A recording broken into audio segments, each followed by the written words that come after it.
Hello guys, ముందు video Ganga హారతి video చూసేసి ఇక్కడికి రండి. చాలా అద్భుతంగా ఉంటుంది గంగా హారతి. ఒక్కసారైనా ఎక్స్పీరియన్స్ చేయాలి ఖచ్చితంగా. గంగా హారతి అయిపోయాక మేమైతే కాలభైరవ టెంపుల్కి వెళ్ళాం.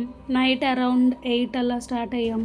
చాలా చిన్న చిన్న స్ట్రీట్స్, అసలు క్యూ అయితే 1 కిలోమీటర్ అవతల దాకా ఉండింది. మధ్య మధ్యలో షాపింగ్ ఉంటుంది. షాపింగ్ అంటే పూజ సామాన్లే కొనుక్కో వెళ్ళడానికి. మీరు కొన్నా కూడా అక్కడ వాళ్ళు ఏం తీసుకోరు. ఆయిల్ తీసుకెళ్తే దర్శనం అయిపోయాక వెనక సైడ్ శివలింగం ఉంటుంది, అక్కడ అభిషేకం చేసుకోవచ్చు మనం.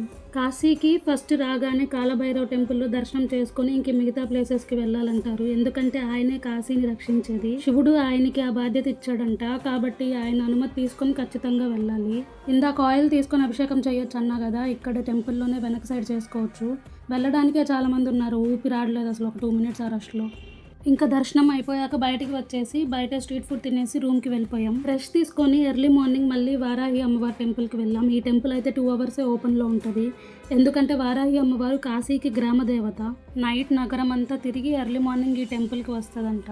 ఎర్లీ మార్నింగ్ 5 గంటల నుండే క్యూ లైన్ ఉంటుంది, చాలా మంది ఉంటారు. సో 7కి పూజారి వచ్చి ఒక 10 to 15 మినిట్స్లో పూజ చేసేసి డోర్ క్లోజ్ చేసేస్తారు. ఎందుకంటే అమ్మవారిని డైరెక్ట్గా చూడలేము, అంత శక్తివంతంగా ఉంటుంది.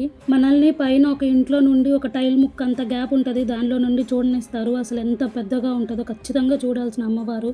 అక్కడ నుండి కాశీ విశాలాక్షి అమ్మవారి గుడికి వచ్చాం. ఇక్కడ స్ట్రైట్గా చూస్తే ఒక అమ్మవారు కనిపిస్తుంది. తర్వాత కొంచెం సైడ్ నుండి చూస్తే ఈ అమ్మవారి వెనక మెయిన్ అమ్మవారు ఉంటుంది, మర్చిపోకుండా చూడండి. అక్కడ నుండి అన్నపూర్ణ అమ్మవారి టెంపుల్కి వెళ్ళాము. అసలు ఎంత కళగా ఉండిందో, అమ్మవారి ఫేస్ అయితే వెలిగిపోతుంది.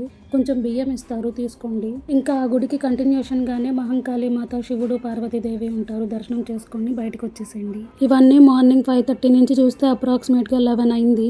నెక్స్ట్ ఇంకా బోట్ రైడ్కి వెళ్ళాం. షేరింగ్ బోట్ అయితే 200 తీసుకున్నారు. 80 ఘాట్స్ దాకా చూపిస్తారు. మీరు ఫొటోస్ తీసుకోవాలి అని అనుకుంటే మాత్రం షేరింగ్ బోట్లో వెళ్ళబడలేదు, ఎందుకంటే ఏం బాగా రావు. సపరేట్గా నార్మల్ చిన్న బోట్స్ ఉంటాయి, 300 దాకా తీసుకుంటారు. లాస్ట్లో నమో ఘాట్ ఉంటుంది, చాలా బాగుంది. అసలు మేమైతే టైం లేక వెళ్ళలేదు. ఎంత బాగుందో అసలు, అక్కడే ఉండిపోవాలనిపించింది. రీసెంట్గా అయితే మణికర్ణికా ఘాట్ని రెనోవేషన్ చేస్తున్నారంట. నాకు చాలా హ్యాపీగా ఉంది రెనోవేషన్ కంటే ముందే చూసినందుకు. ఛాన్స్ వస్తే మిస్ చేయకుండా వెళ్ళిపోండి కాశీకి మాత్రం.